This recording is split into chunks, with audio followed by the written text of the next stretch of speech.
And today with Mr. Rexu, let's talk about Bowie knives. Let's take a look at it from here. So, the first time I saw this Bowie knife was watching Matt Easton from Schola Gladiatoria. He's a good chap over there in England. And I do believe Matt Easton, I do believe, how many times can I say I do believe? I do believe one more time. So he works in an auction house. He also does medieval reenactments, if I'm not mistaken. And I aspire to have a man cave as well put together as his. And the man loves Bowie knives. Bowie, you know. So I saw a video a while back, and he was talking about Poshland Knives. I'll say that one more time, Poshland Knives.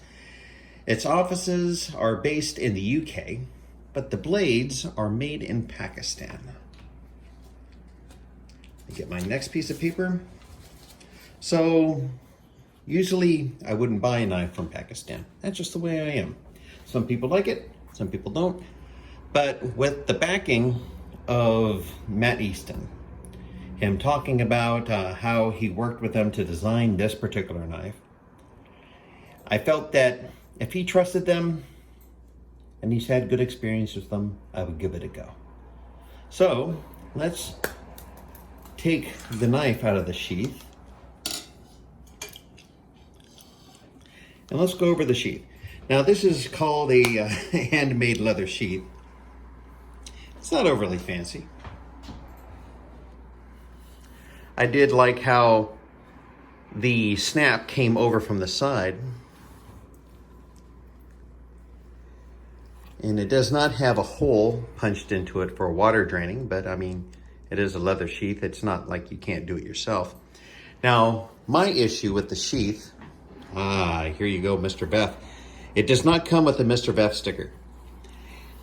Their leather sheath, there was a little notch in here, and you would run your knife, your belt through the slot, and it would hang from your belt. But I didn't like how thin the leather was, and I would see it eventually falling apart. So I took the bottom off. If you notice the two-tone appearance of the sheath, so I took the bottom part off, and I have Vegetan leather, and I quickly, because I was excited to do it, I quickly, that's what she said, I took my own and I folded it over to make a belt loop, put in a rivet so that it wouldn't flop all around on my, in fact, there's a snap there. If you look at that, I use a snap, I put my belt in there and so it won't move up and down. So I made this myself. She ugly, but she works. And that's all you need sometimes.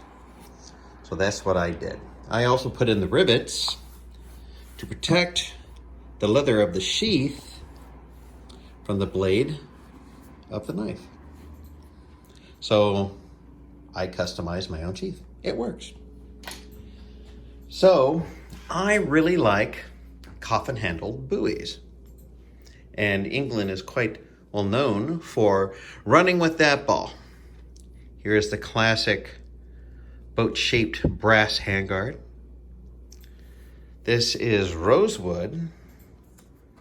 Okay. Let me put my little notes over here. Rosewood coffin style handle. Full tank construction. The handmade leather sheath. Now let's take a look at this blade. Yes, I did send it over to Mr. Veff for sharpening. This is a Spanish notch. Now there is many a thought on what this is. Okay, blade comes down here, hits this, gets stuck in it, you wrest it out of their hands. It's also good for sharpening your blade. Now this wedge here, Matt Easton wanted this.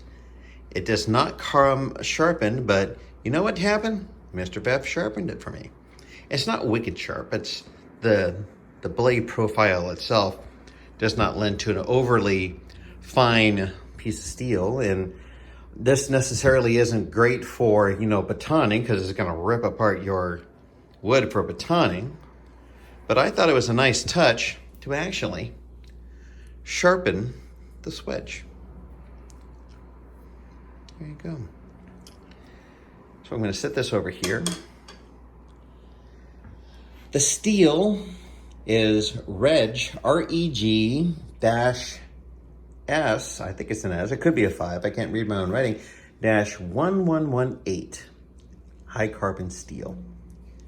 With an HRC of 57 to 60, being made in Pakistan. It took a while for me to find anything. I'm going to post some links on what the steel characteristics could be, and I'll let you look at that. But it is a good looking knife. Fits well in the hand. Some people like Coffin handles, some people don't. I think that the handle shape lends to retention. Mind you, this does not have a lanyard hole, but it feels good. And for a knife that retails for around about, I do believe, $93.40, not including shipping and handling, not a bad knife. So if you ever wanted to add one to your collection, might I recommend this to you. And here is the snap.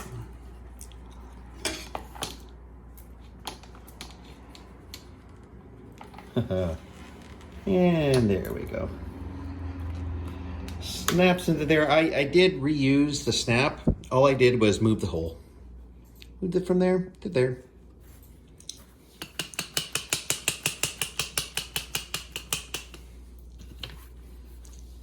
And there you go.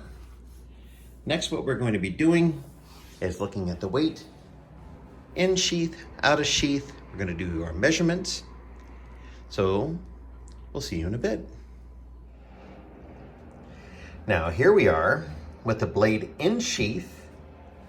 And let's see, that is 23.1 ounces.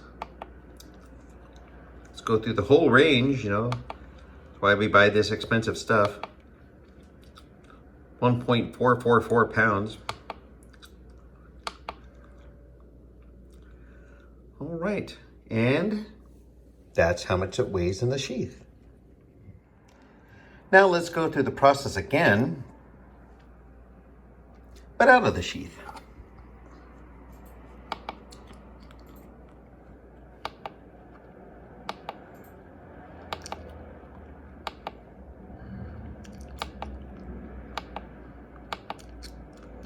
And there you go.